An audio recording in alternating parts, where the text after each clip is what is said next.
After so many decades of conflict, finally it is within our grasp to reach the future that generations before us could only dream about, a land of peace, safety, harmony, opportunity, innovation, and achievement right here in the Middle East. So beautiful. It's such a beautiful... JD Pondon is real? No, it's not, dude. Are you crazy? This is the grand American vision, the grand American design for the region. Okay? This is, look, I'm not a defender of the Assad regime by any metric, but due to the weakness of the Assad regime, it presented itself as a significant part of the logistical supply chain between Iran and Hezbollah in Lebanon by getting security commitments from Hezbollah in order to maintain its despotic regime. The Assad government was perfectly willing to allow Syria to be a formative part of the supply chain, right? The American government obviously did not want that because they are anti-Iran. Iran is a part of the axis of resistance. Iran is the most significant part of the axis of resistance against Israel and America's grand design in the region. All of the other Gulf states are directly aligned with America and play a formative role in this grand design. So for him to, one, claim that this is a people's revolution, not entirely removed from American involvement and American interest, is ridiculous. The Syrian civil war, especially, is one where virtually all of the belligerents, with the notable exception of Iranian-backed forces, the Russian military forces, and the Assad government itself, with those three exceptions, were directly funded either completely by the United States of America and offered training by the United States of America, like YPG, shouts out the Brace Belden, shouts out the Rojava, or funded and trained through a secondary group, Turkey, like a lot of the Salafist brigades that the Turkish government armed and trained in the region, or maybe indirectly by way of indirectly led to having some kind of power like the Al-Qaeda and ISIS affiliate groups. Okay? This is not a defense of the Assad regime at all. I'm just simply trying to offer you some context. The idea, two things can be true at once. Assad could be a despotic dictatorship that was ruthless and brutal, while simultaneously, and killing a shit ton of civilians, torturing them, imprisoning them en masse, while simultaneously the American intervention in the country was directly related to forcibly decoupling Syria from playing a role as a part of the supply chain between Iran and Lebanon. Okay? It is one of the most American-involved, American-intervened modern-day conflicts. Just look at the fucking Wikipedia page and the belligerents. And once your head stops spinning from looking at the long list of belligerents on the Syrian civil war, you will start recognizing that a bunch of these belligerents in direct conflict with one another, like the Kurdish militias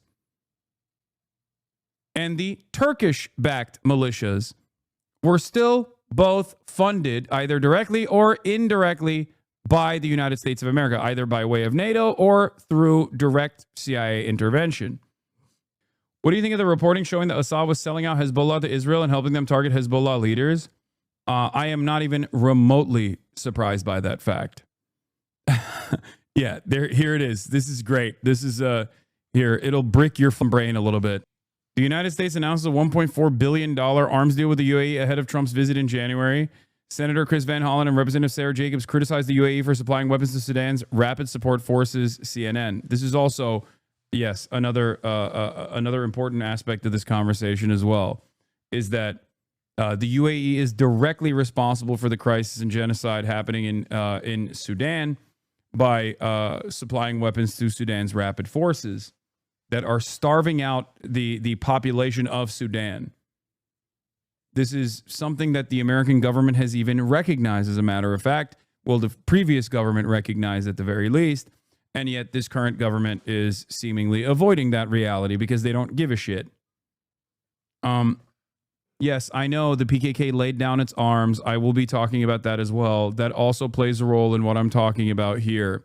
A big player in this process is Turkey. This is not like a turkeys at the table meme. I'm being very serious when I say this. Recep Tayyip Erdogan is the leader of a nation that has the second largest standing military in NATO. Okay? Recep Tayyip Erdogan and Turkey as a country has played a formative role both in the Cold War and also still plays a very important role in maintaining America's interests in the region. Do not listen to Recep Tayyip Erdogan when he talks about how much he hates Satan Yahoo or whatever. That all is just chirping. That's fake. Okay? That's him presenting himself as a great liberator of the Ummah and winning favor with Muslim nations and the people of other Muslim countries. Okay? When in fact, the actual actions that the Turkish government takes in the region are directly in line with American interests. Now, there are certain instances where Turkey will play a self-interested role, but when it truly matters, the Turkish government will do NATO's bidding. After all, you must remember, Turkey is not only just a NATO nation, not only is it a NATO nation with the second largest standing military in NATO, but Turkey is a nuclear-armed NATO nation. Turkey hosts American nukes in its American military bases. And as a part of that, as you notice these webs that are tangled here, the USA and Turkey both play a role in the Syrian Democratic Forces and the Free Syrian Army, and have, not the Syrian Democratic Forces, the support for the Free Syrian Army while simultaneously attacking the Syrian Democratic Forces, which is comprised of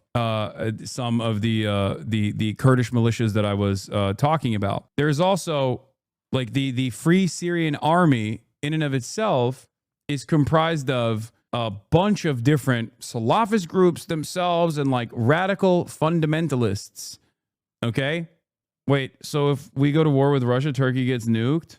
I mean, I don't think that that's going to happen, but Syrian armed forces are made up of the Syrian Arab Army, including the Republican Guard, Syrian Arab Navy, Syrian Arab Air Force, Syrian Air Defense Force, paramilitary National Defense Forces.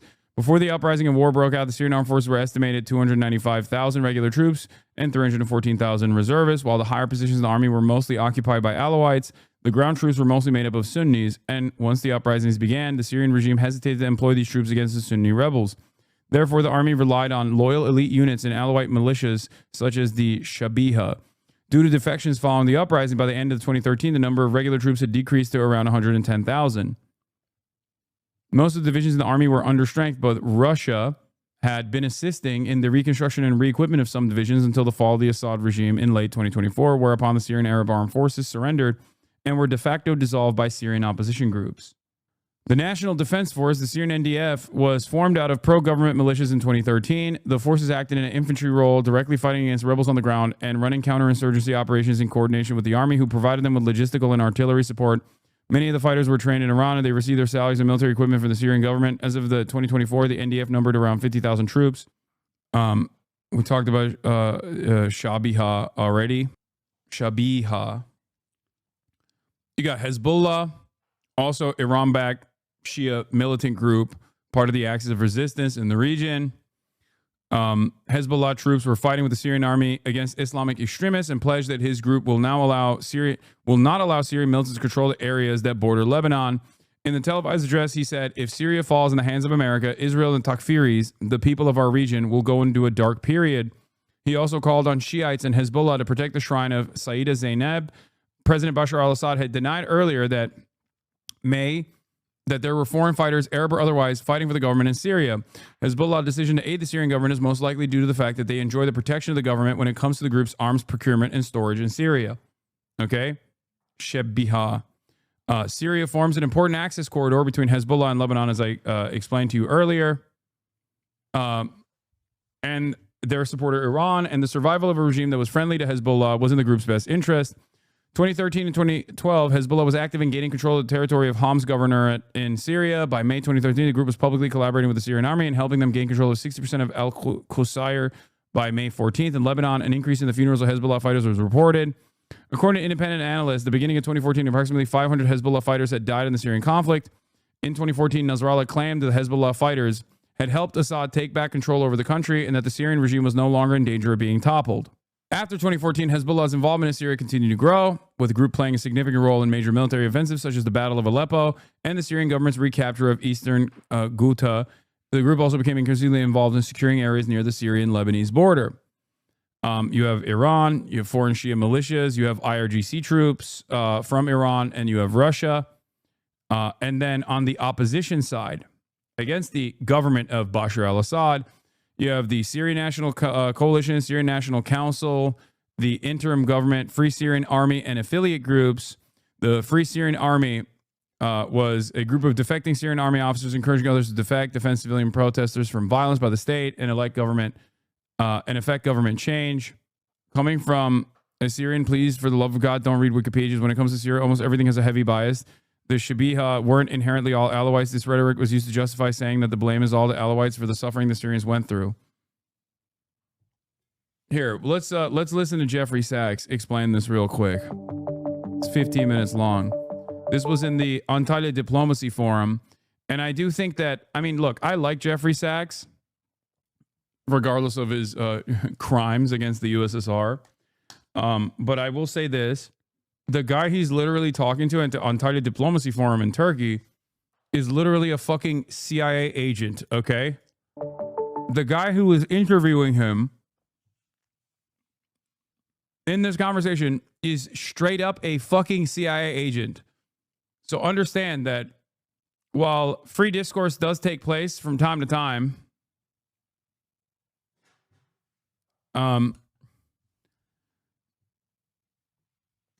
you know, there's still a decent amount of control. America's still involved, is what I mean. Now I'm going to ask Jeff about this guy. Is a former Al Jazeera executive who was literally outed as having direct contact with the fucking CIA. Okay? He had to resign in disgrace because he was outed as directly talking to Washington D.C. on how Al Jazeera's coverage should actually suit the purpose of the American State Department. Okay? Yes, as Gamal Abdel Nasser says, he worked for 10 years there. Think about that. I forget what his name is, but it's insane. Like, he was a fucking high-ranking executive at Al Jazeera, and WikiLeaks, I think it was WikiLeaks, if I'm not mistaken, showed that he was in direct contact with DC about what kind of coverage and how the Al Jazeera coverage should revolve around. Here, I'll just show you Al Jazeera. He's now the president of Al Sharq Forum, and he was the former director general of the Al Jazeera Media Network. Here's the New York Times reporting on it. After disclosures by WikiLeaks, Al Jazeera replaces his top news director. From 2011, Cairo, Al Jazeera, the pan-Arab news network financed by Qatar, named a new member of the Qatari royal family on Tuesday to replace his top news director after disclosures from group WikiLeaks indicating that the news director had modified the network's coverage of the Iraq war in response to pressure from the United States. Al Jazeera is under intense scrutiny in the Middle East over its varying coverage of the Arab Spring revolts. Although the network is nominally independent and its degree of autonomy was itself a revolution in the context of the region's state-controlled news media when it began in 1996, many people contend that its coverage of the region still reflects the views of its Qatari owners. Of course it does, especially as it pertains to the domestic coverage of things happening in Qatar. Now, of course, it's ironic for the New York Times to say that because they also present themselves as independent of American State Department, but they're not. Obviously, we know that.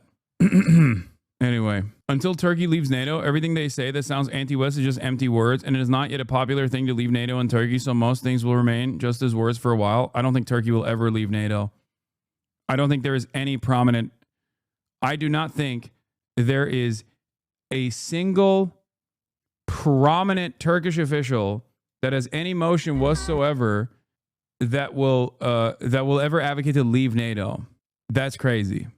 Why the fuck would they do that? Erdogan loves the power that he has. Even the PKK, even the disbanding of the PKK, I clicked on the link and it was stupid of me. Anyway, even the disbanding of the PKK is a gift by the United States of America to Recep Tayyip Erdogan for literally playing a formative role in what took place in Syria. Recep Tayyip Erdogan directly shanked Russian interest in Syria. That's not true. It 100% is true.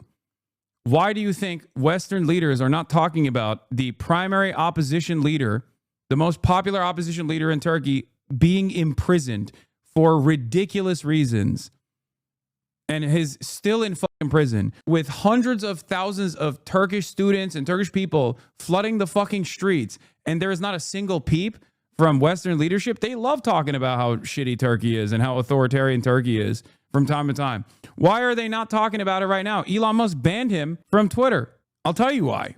As I said back then, okay? I'll tell you exactly why. As I said back then, it is because Recep Tayyip Erdogan played a very, very important role in toppling the Assad regime for America and Israel's purposes.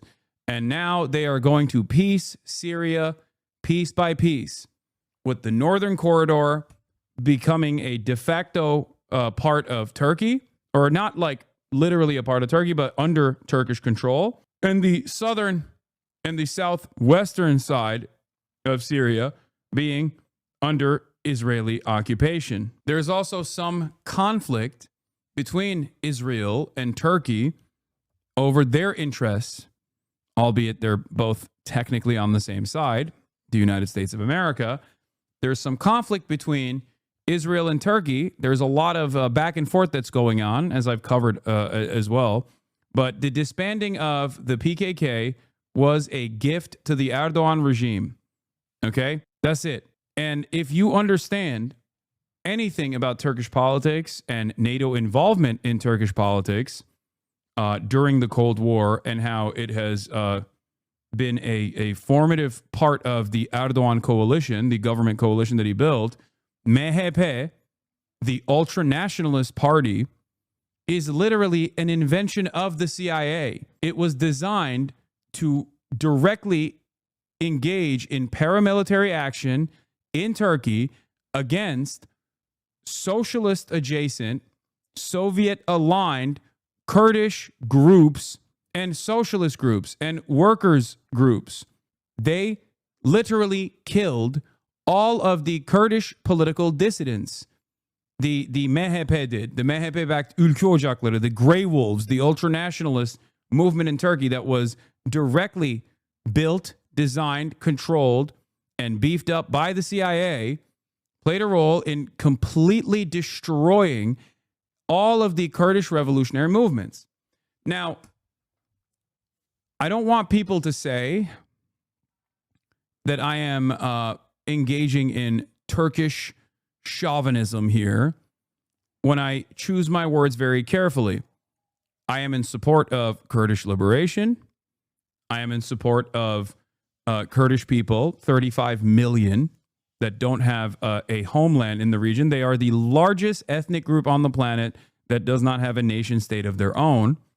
Having said that, however, it would be irresponsible for me not to mention that a lot of the Kurdish militias, including ones who my friends have actually went and fought alongside in their international call to arms in Rojava. Brace Belden, shouts out the Piss Big Granddad. Okay. Have been heavily involved with the United States of America. My suspicion is that the PKK also most likely was used by the United States of America to tame Turkey or to sometimes cause instability against Turkey when Erdogan or any Turkish government, as a matter of fact, would do things that was self-interested, that stepped out of line with American interests in the region. The reason why I think that this was an American gift to Turkey, so that Erdogan can present this as a major domestic W internally inside of Turkey, is because the person that actually came out and said he wanted to restart direct conversations with Abdullah Öcalan, the leader of the PKK that has been imprisoned in İmralı, right? I think İmralı, the island prison, on a life sentence. Okay. The person that demanded to start talks with him was Devlet Bahçeli. Devlet Bahçeli is the leader of the MHP, a part of the governing coalition. The MHP, as I told you, is almost entirely a fucking CIA operation. So the very fact that the ultra-nationalist party that was designed to literally murder Kurdish revolutionaries, that same party that is entirely anti-Kurd, coming out with its leadership and saying we got to restart talks with Abdullah Öcalan and to get the PKK to disband, which is what happened. This is from a couple months ago, something I've followed closely and something that I've talked about a little bit on the something that I've talked about a little bit in this process. The very fact that it was an American-backed group, an American-backed political party that played this role, it would be akin to if like Itamar Ben-Gvir was fucking demanding the release of like Yahya Sinwar, okay?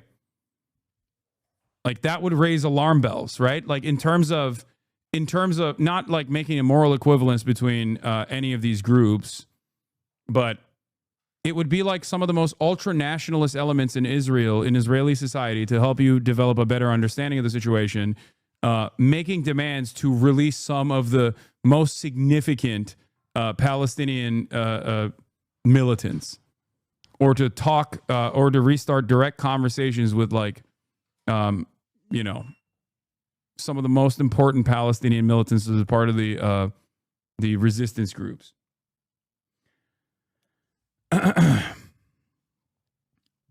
So, for that reason, I think even the PKK disbandment is directed by the United States as a way to continue America's machinations in the region, as a way to isolate and starve out any sort of involvement that Iran could have in the region, because all of these countries are anti-Iran, every single one of them.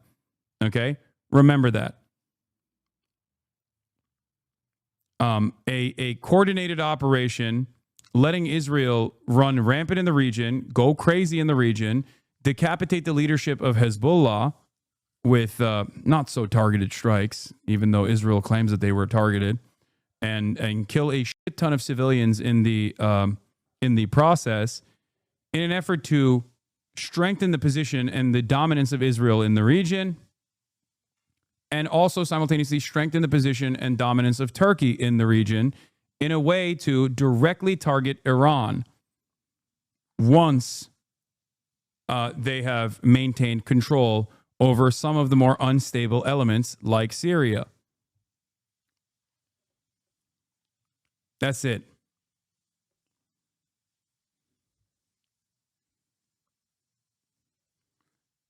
And yes, the CHP is also, wait, what?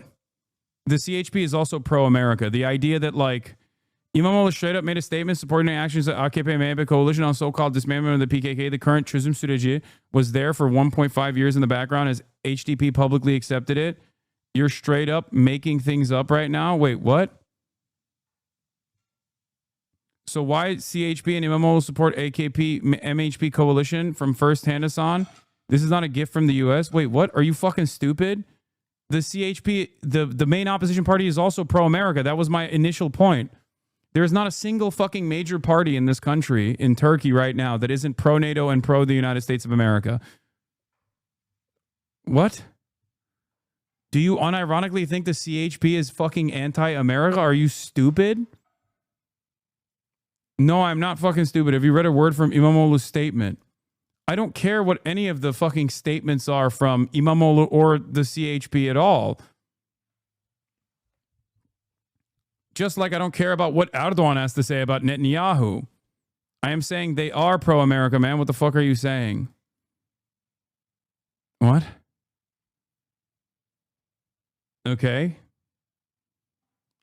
Then what's the point that you're trying to make? I'm confused. Ya Bahçeli'nin çağrısının Suriye'deki statükonun çöküşünden hemen önce out of nowhere geldiğini de hatırlatalım. Yeah.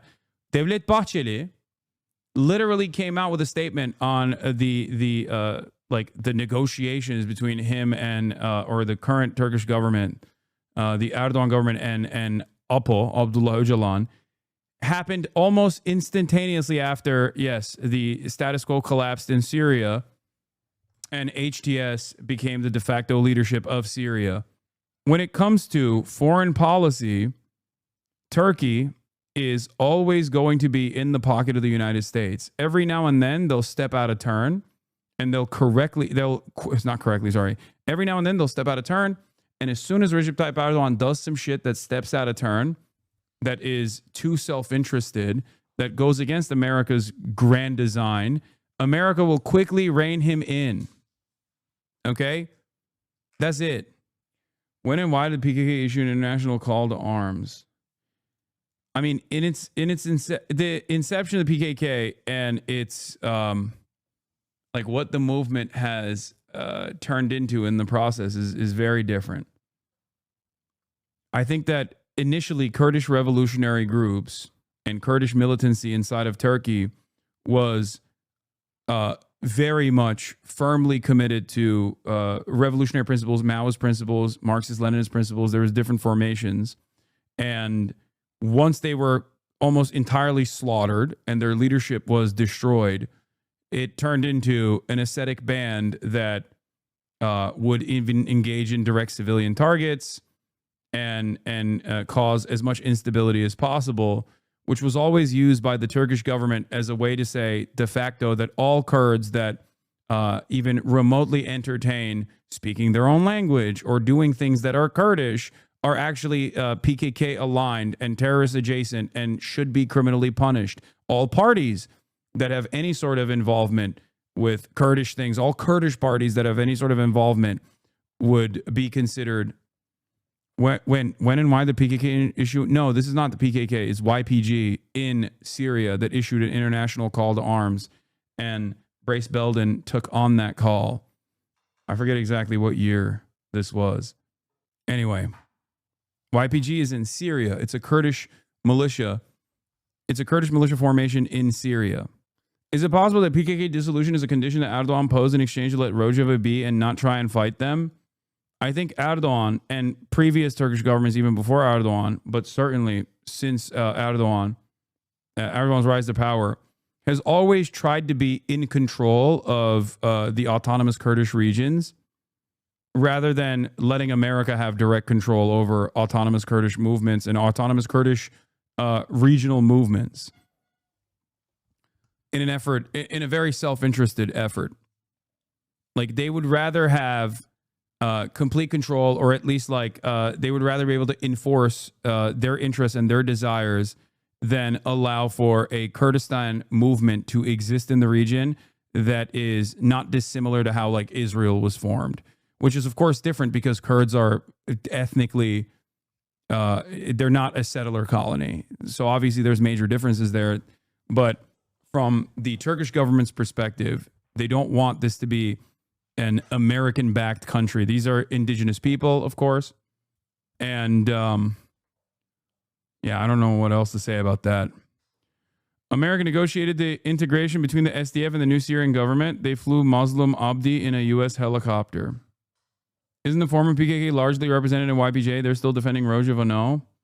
Yes. There were a lot of tensions in the aftermath of the Assad regime's fall between Kurdish militias in Rojava and the Turkish Salafist brigades and even the direct Turkish military, especially in their actions against predominantly Kurdish villages in the northern Syrian corridor. The Kurds have historically, due to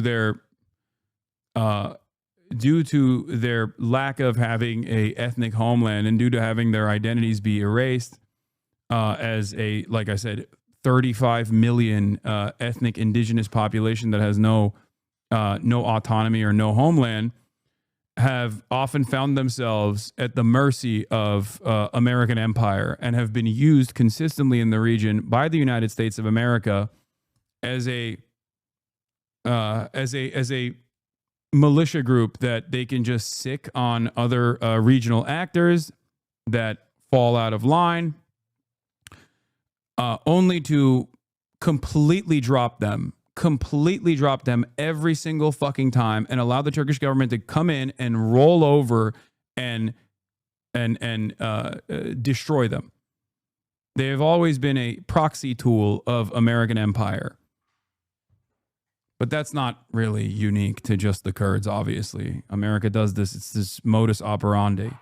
The Turkish military and Turkish intelligence had differing takes throughout the last 60 years of Kurdish question. TSK was very much against the Turkish military. TSK was very much against talks and wanted a strong Syria following the Yurtta Sulh Cihanda Sulh motto. MIT, the Turkish CIA, wanted to do Turkish imperialism in the region. This sentiment was shared by Turkish capitalist class. They thought Atatürk's motto was holding Turkey back. It's insane how basically half the Turkish army are Kurds too. Yes, it's a little bit more complicated than as black and white as it would be, considering that. And I'm not doing like it's complicated when talking about like the Israeli apartheid, because there are a lot of ethnic Kurds that speak Turkish, live in Istanbul, or other parts, and not like areas where there are large Kurdish minority populations. Anyway, I can't believe we got to this from fucking Syria, but Syria is one of the more complicated web of entanglements that the United States has designed in the region. And it's coming to its final stage with Turkey and the HTS movement, and Israel basically controlling different parts of the Syrian territory and purging its ranks from any sort of Iranian militancy and Iranian, like removing any sort of Iranian influence in the area. But, is United States of America sitting on the fence on Syria? In my understanding, they are not. Why? Because they are holding the most important card in the issue of Syria, which is sanctions. Even when the Europeans wanted to ease the sanctions, eventually the Americans are the people who are going to, give the final approval or not. So they are not. They are taking position. The fact that Syria, after 4 months, is at this moment in time suffering from sanctions, and the current government, which we are demanding them to show all kinds of flexibilities, cannot provide to the people even daily food, it means we are not on the fence. What is the grand strategy of the United States of America in Syria? And how do you see the game played right now by Trump administration? Yeah, thank you very much. I think it's important for us to understand where this entire war came from. It did not come from Bashar al-Assad. It came from Washington. There was a decision in 2011 to overthrow Assad.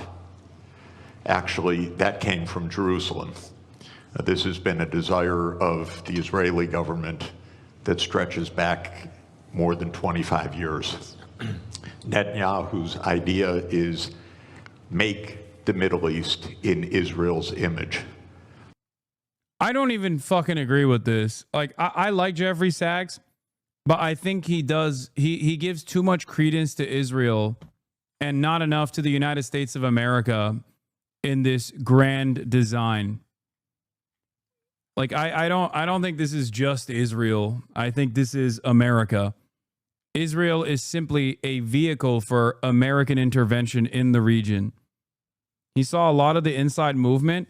Yeah, I think Mersheimer and Jeffrey Sachs are respectable figures, but the one aspect of this, the one aspect of their commentary that I don't fully agree with is how much they heavily fucking lean into like Israel's intervention and Israel's involvement leading the way, rather than vice versa. It is never, in the words of Hassan Nasrallah, it is not Israel that does this. Israel is simply a weapon that American empire wields in the region. Overthrow every government that opposes Israel. He's had a friend in that, and that is the CIA and the United States government. Okay, well, I think it's more, if it's a chicken or the egg situation, I do think if we're talking about the dog wagging its tail, the tail is Israel. The dog is still the U.S. State Department. So why does AIPAC have to bribe so many politicians if they are a servant of the U.S.? What do you mean? They're still a foreign nation, chatter. Look at what happened in apartheid South Africa. The apartheid South African government was also played a formative role as an ally during the Cold War against Soviet intervention in the region. Look what happened to them. Look how they fucking disbanded. Look how they were forced to dissolve their apartheid. You still need to maintain a steady flow of propaganda, NGOs, and also an incredible amount of bribery that you simply don't have to be registered as a foreign agent to do so, by the way, when you talk about, the Israeli influence, Israel's influence in American politics. War in Syria did not come from Assad's repression. It did not come from Assad's dictatorship.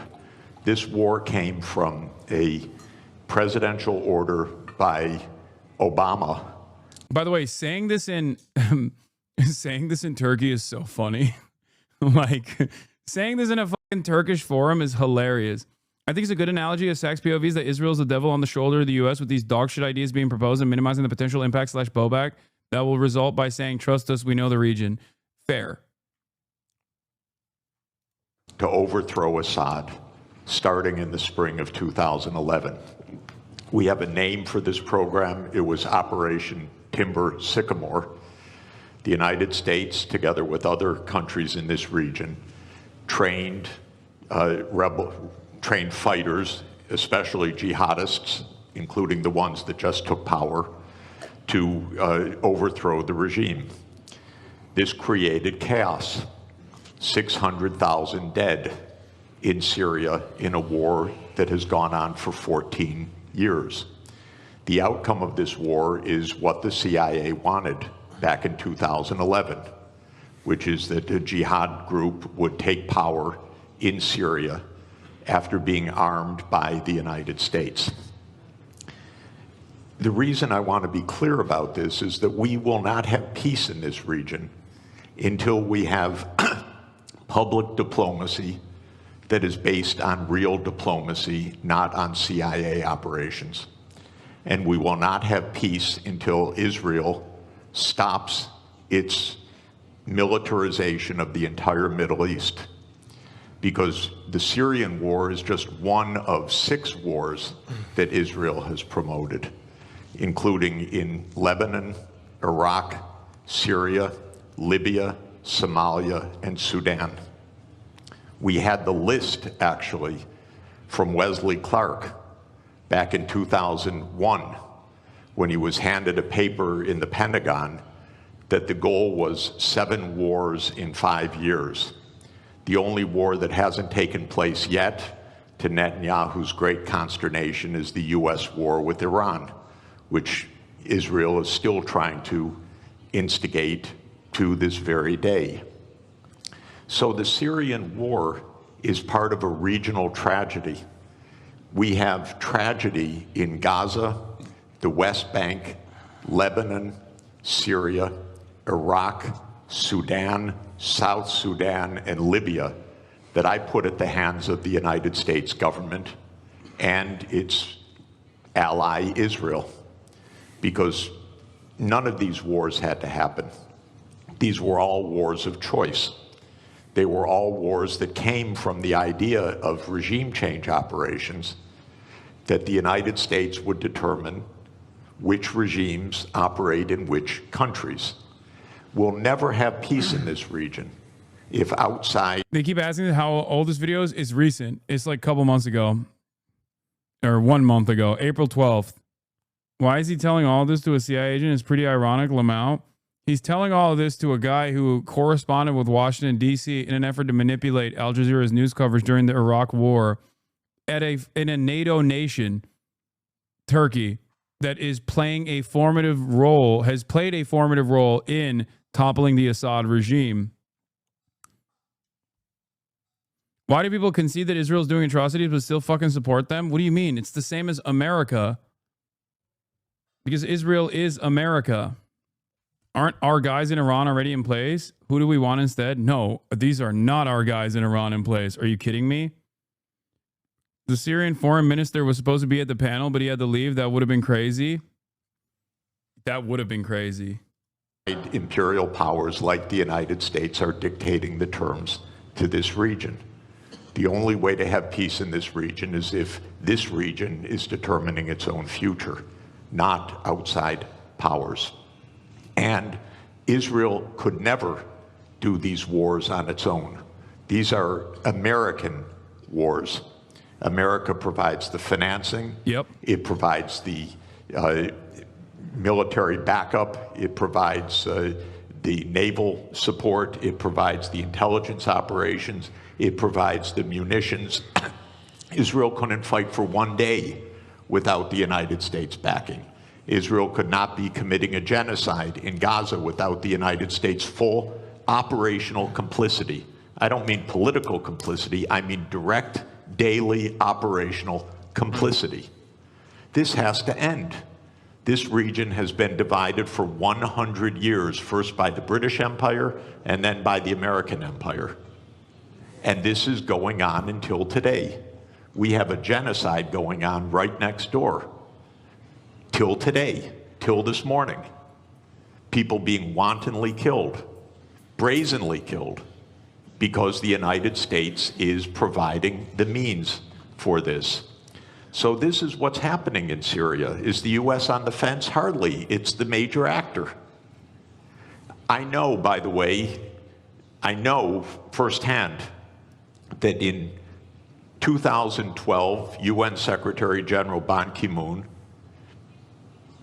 appointed former Secretary General Kofi Annan as special envoy to reach a peace in Syria. I loved Kofi Annan.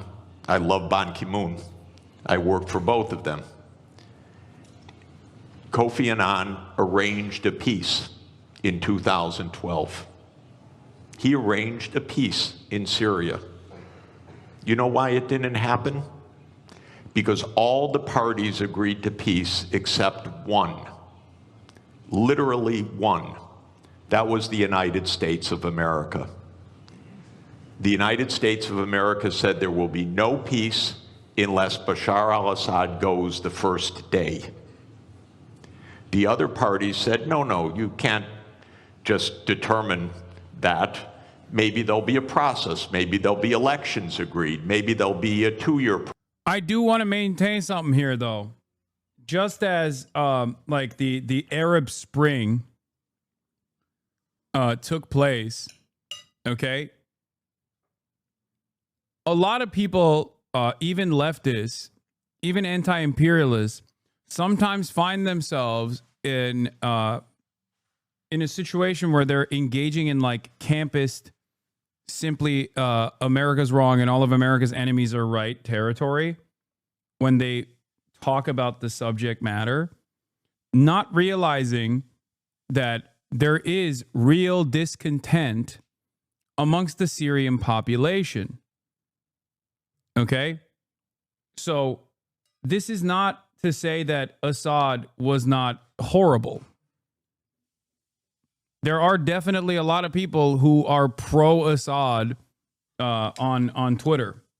You see them all the time. You have people like fucking Tulsi Gabbard who are pro-Assad. I am not pro-Assad, for the record. Assad was not only incredibly weak, but also absolutely was brutal. If he was a better leader, this doesn't mean that there wasn't outside intervention, but if he was a better leader, he would have been able to manage the situation better. Yes, Sachs is talking about a conversation that was singularly at the administrative level of these nation states and parties engaged in that conflict. Yeah. Are you okay in a war-torn region? You expect them to have freedom like normal countries?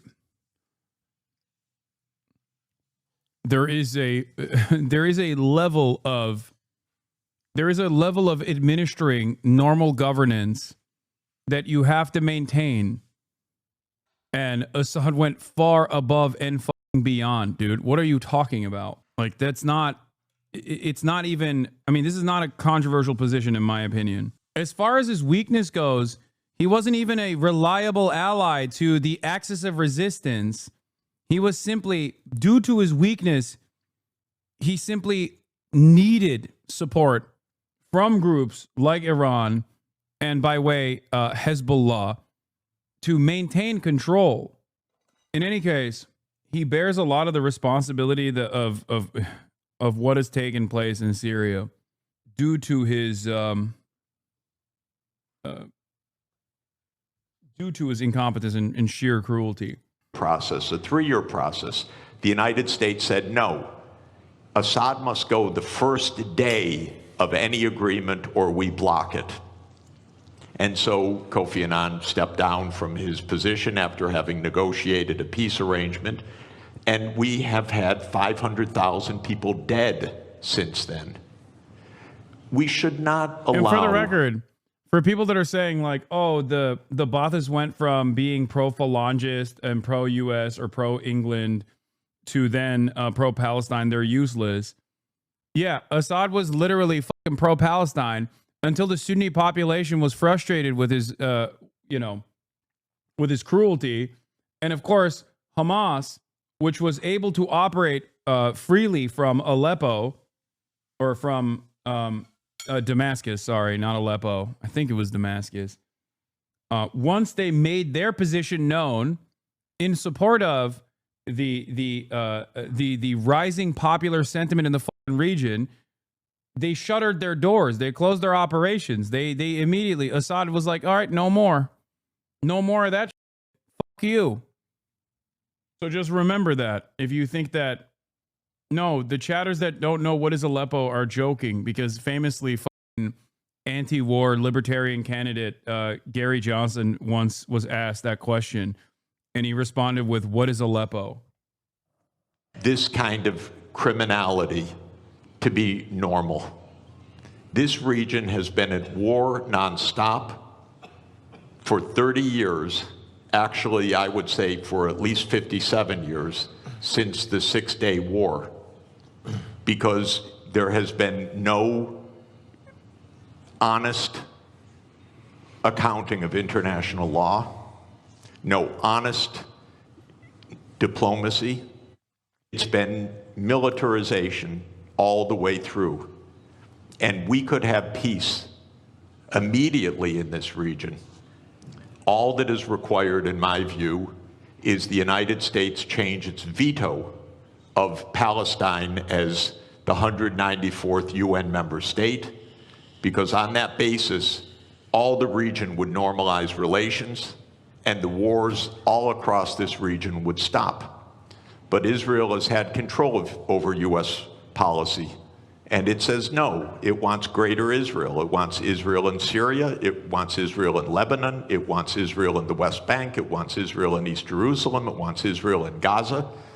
And until that stops, we're not going to have peace. So is the U.S. on the fence? Of course not. It's the major protagonist of this whole war and has been for the last 14 years. My name is Abdul Hamid Sayam. I am a journalist for Al-Quds Al-Arabi. I am a former UN staff as well. And I want to ask you, Mr. Sachs, that you just gave one explanation to what happened in Syria. It's a conspiracy theory by the US. So the millions of Syrians who went to the street calling for the downfall of Bashar al-Assad, they don't count. Those who went into the street saying Silmiya, Silmiya, those who they paid their price, Ghayath Matar and Hamza al-Khatib, and all these young Syrians shouting in the street in millions. They don't count. Yes, I agree, there was a conspiracy, but not in the beginning, after maybe, of how they diverted the Arab Spring. But the Arab people were fed up with these dictators, and they went to the street, not only in Syria, but in Tunisia, in Egypt, in Libya, everywhere in Yemen. But then the conspirators started their job then, to divert it, to end up with this kind of ruthless dictator. I think truly it is pretty insane that the current Syrian president is literally a straight up, like, you know, when Americans say like, oh, you support jihadist groups, like that motherfucker is who you're talking about. Like a dude who beheaded people, okay? Straight up, a dude who beheaded people is now in charge of Syria. For those of you who don't understand, there's a lot of these countries, a lot of these nation states were directly designed to have permanent ethnic tensions with a rulership class that would oftentimes be from the minority population that was Western aligned. In Syria, the Alawites were seen as that group, okay, in a country that has a majority Sunnis. But of course, when HDS came into power, now they're dominating the, I think you're a bit too harsh on him. Dog, he is literally a ranking official of Al-Qaeda. What are you saying? I'm not being too harsh on him at all. What the fuck? And now he's small bean ISIS, who literally beheaded people, is in charge of Syria that still has an ethnic minority of Christians and Alawites. Like, it's crazy that he just, you know, shaved a little bit and looks like Zelensky and can now release videos of him playing fucking basketball and shit. And then, you know, our assumption is supposed to be like, no, it's great. Everything is fine now. You don't know the situation, though. Everyone has a past. Brother, that is fucking crazy. And yeah, his jumper is ass. Okay? God forbid a guy has hobbies becoming Al-Qaeda leader. Now, the problem here, of course, is that not only is he former Al-Qaeda, but also beyond that, okay, he is, I'm you know, as close as you can get to being a asset of the American State Department, considering what he has been saying about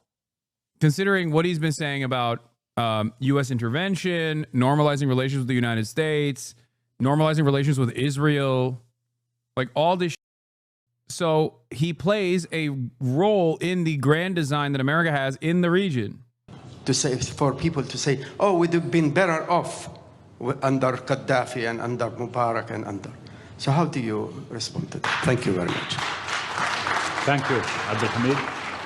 I am not discussing the agency of the Syrian people. I'm discussing the opposite. Do not be naive.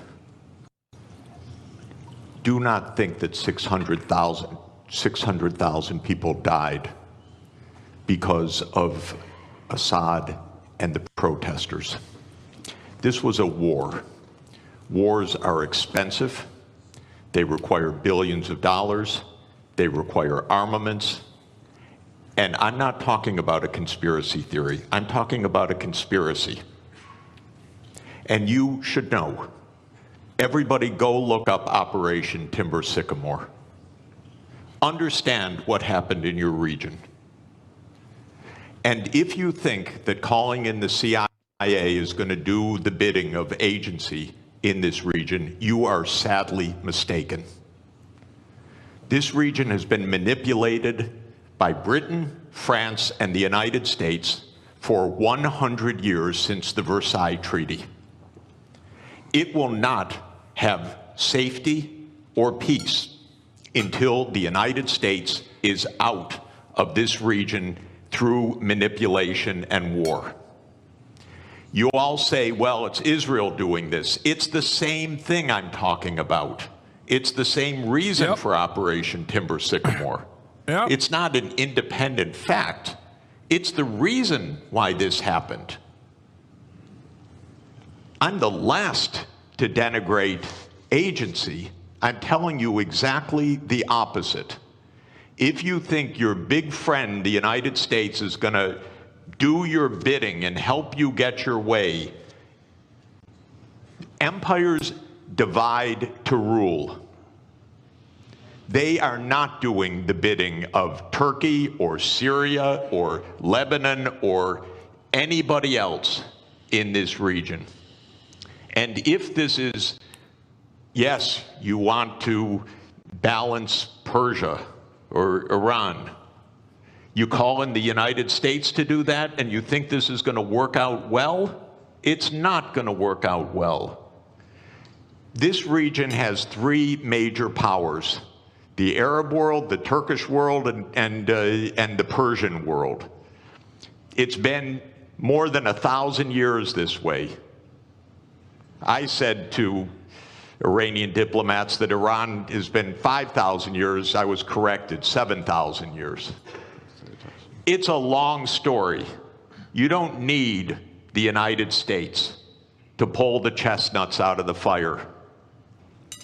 And don't believe that this happened because of agency of the Syrian people. I'm sorry, I'm not denigrating the Syrian people, just the opposite. I know what happened. I know what my country does. I suspect most of you Were Turks in Anatolia for over 1,000 years, chat? Yes. Pretty much. Like, not before them, but yes. do too. And it should not be ignored, because the wars are going to continue until we have real agency, not pseudo-agency. And by the way, there is no international community. We're trying to make one, but it doesn't exist right now. That's the tragedy in this world. No, I'm not talking about like the memes about fucking Turkish people being indigenous, like Native Americans or Turks or whatever. I'm talking like actually recognized historical fact of Turkic nomadic tribes coming to Anatolia, moving all the way from the Asian steppe. That part is real. God, I've memed too much about pan-Turonic sentiment that chatters instantly assume I'm memeing again when I say something that is historically correct. I've flown too fucking close to the sun. There is no community. There are interests. There are militaries. There are regime change operations. This is not community. We need real community. And by the way, I give every day my volunteer time to the UN for 25 years because I believe in it. It's my life commitment. So I believe in community. I also happen to know that the United States blocked the agreement in 2012. I'm sorry, I won't elaborate. But the United States blocked it, and I know it. Well, I know it too, Joe. I know, Okay. but I know it from Kofi, sorry. Perfect. I too. I'm happy to see sanctions on Syria lifted so the country can finally breathe after years of suffocation in service of regime change. But let's not ignore the hypocrisy. Many of those cheering today's sanctions relief were once the loudest voices demanding Syria be strangled into submission. They starved millions, not because of human rights abuses, but because Syria's last dictator refused many of their demands. The new Syrian dictator is no humanitarian. He's former Al-Qaeda and ISIS commander whose forces have been committing sectarian atrocities for months with total impunity. These same voices now justify today's massacres while whitewashing their past crimes. They terrorized civilians with economic warfare and then crowned themselves saviors once the damage was done. Watch closely. Their compasses pointed towards power and rapacious imperialism, not justice. This is what Jelani had to do. Yeah. Trump Tower in Damascus, demilitarized zone by Golan, meaning Israel keeps Golan Heights, obviously. Enters the Abraham Accords, minerals, oil, and gas deals. The two might meet in Saudi Arabia. Golan Heights concession would be unprecedented for Syria, a territory that Israel occupied in 1967 and then 1973, then annexed. And Trump actually recognized the legal annexation, made it legal. That annexation became permanent, Golan Heights. Other details not surprising, including the admin split, Gabbard Gorka versus Witkoff, potentially Rubio here too.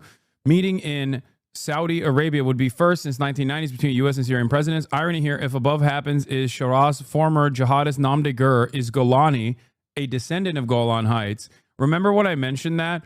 And then like Boner Box made fun of me and was like, this guy is so stupid. Why is he saying that? Because I guess he didn't know. I mean, I didn't know either, to be fair. Anyway.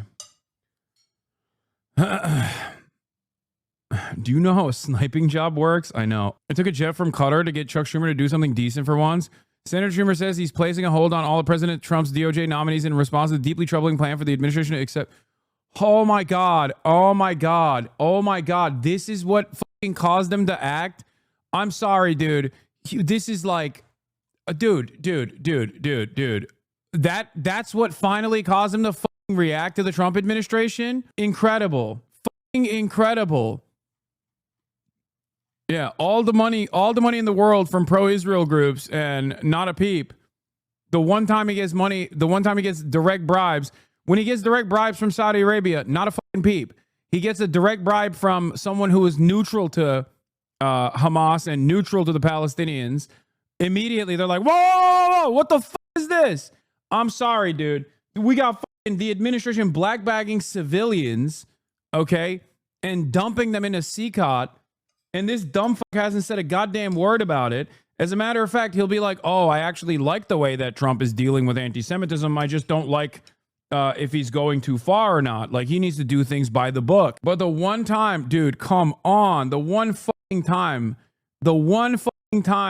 Trump does something that Israel doesn't like and Chuck Schumer all of a sudden finds his fucking ball sack. Sorry, dude. I said this yesterday. People can get mad at me all day, every fucking day. For saying this, but it is 100% something that I firmly believe. You can literally identify a person who is directly in the pocket of Israel by who is defending John Fetterman's mental decline right now. They just literally light up. Like, Israel will just make the boss call and be like, hey, it's time to defend our ogre. And Chuck Schumer absolutely is one of those people, okay? Anyone defending John Fetterman's mental decline or claiming they're writing hit pieces on him should have to register as a foreign agent. Tom Cotton, register as a foreign agent. Chuck Schumer, register as a foreign agent.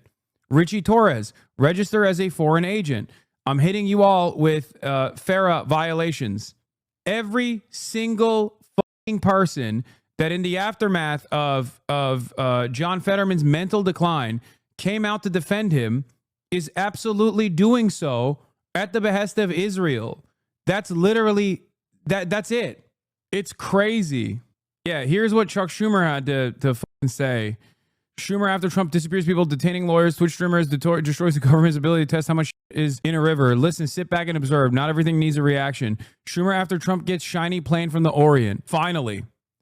I'm sorry, dude. The whole, like, here's the thing, okay?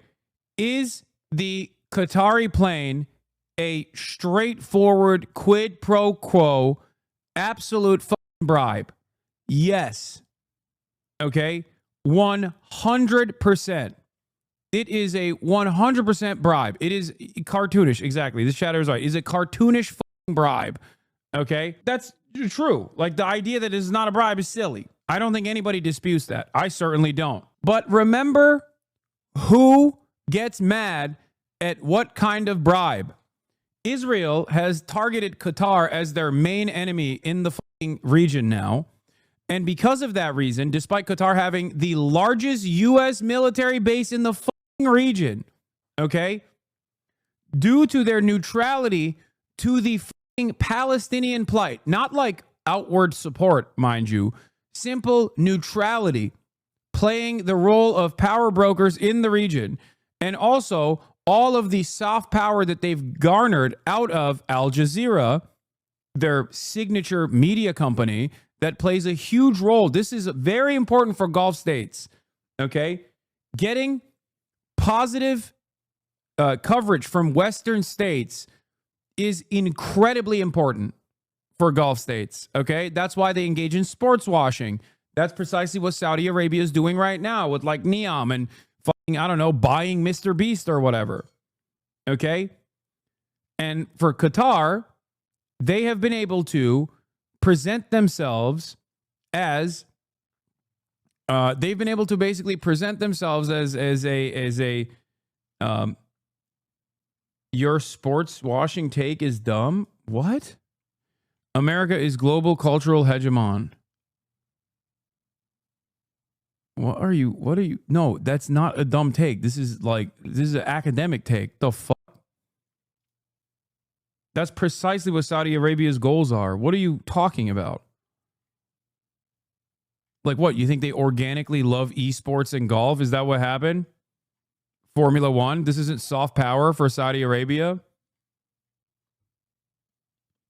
They do this with airlines. They do this with big brands that they buy out. And they do this by purchasing teams, purchasing fucking entire leagues and bringing them to Saudi Arabia. Okay? They did this with WWE as well and with Live Golf. The reason why they do that, Saudi Arabia wants tourism, is a huge neoliberal take to say it's sports washing. Wait, what? No. They want tourism and they also want to... Chatter. I think I know more than you. I'm sorry to say this, okay? They 100% want to engage in repairing the way that people see Saudi Arabia in the rest of the world. With the decline of oil revenues, tourism is a major industry. Oh my fucking God, dude. With the decline of oil revenues, you know what's a major industry? All of the fucking all the Saudi investment funds diversifying its portfolio. They have an endless amount of money and hedge funds that they can use to diversify their revenue streams. And they are doing that. It's ridiculous to think that it's just because of tourism. No, they 100% are engaging in sports washing. Just like for Qatar, Al Jazeera has played a major role in doing marketing for Qatar, okay? And also, that's why they fund me, the Qatari government, to do defense of to do defense of their passport stealing practices and the horrific labor conditions that exist in the country. To act like that's not real. That's why they give me money. Anyway.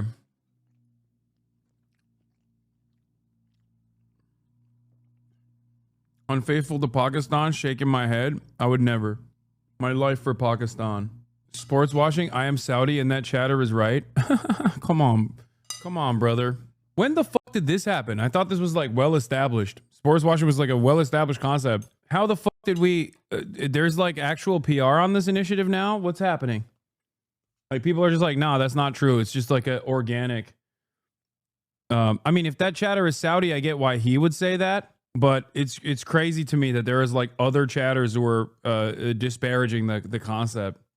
Anyway, let's watch. Thing that's happening. I guess, the people that are here can't even really appreciate it because you see it happening, and it's when you come to a place that you haven't seen in 5 years or 10 years or 20 years that it's even more incredible.